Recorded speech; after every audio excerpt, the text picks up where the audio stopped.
Nandito tayo dahil in-inspection ko ang isa sa pinakamalaking proyekto na ginagawa natin para sa ilalim ng Department of Transportation para sa ating mga commuter. Ito yung ating subway project na papaabutin natin hanggang itong phase na ito hanggang Valenzuela. Ngayon, pagka nabuo na ito, ang travel time mula sa Valenzuela hanggang sa airport ay sa kasalukuyan mga 2 oras yan 2 oras kalahati. Kaya mababawasan yan hanggang mga 40 minutes na lang. Kaya napakalaking bagay pag nabuo natin ito. Nakikita ko naman na doon sa tinignan namin yung machine, yung na talagang humuhukay.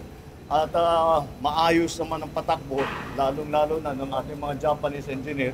Andito si ambassador ng Japan at siyang namamahala para tiyakin na magandang trabaho. At masasabi ko naman, napakagandang trabaho ng kanilang ginagawa. Sana matapos natin ito by hanggang sa Valenzuela.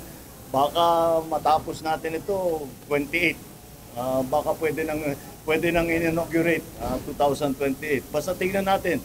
Lahat naman ay nag-a-agree na kailangan na bilisan ng mabuti, lahat ng gusto dahil ang mga ating mga commuter para naman mas maginhawa ang kanilang pag-commute. So, patuloy natin ginagawa, napaka-impressive. Impressive talaga ito. Kung titignan ninyo, isipin nyo kung gaano kabigat yung engineering na dinadala nila dito. But the Japanese do that the best.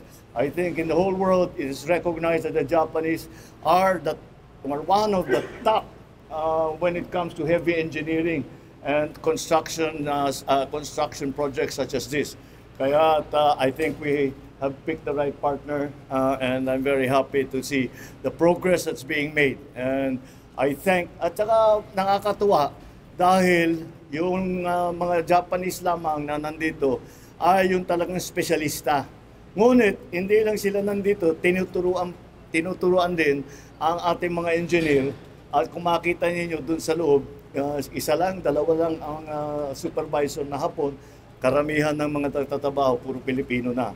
Which, once again, I am not surprised dahil kayang-kaya naman talaga ng Pilipino yan basta't maturuan na mabuti. Kaya I urge everyone to keep going, and we look forward to the day when we can say na nasakyan na natin yung subway sa Pilipinas. We have taken the tube to go to work.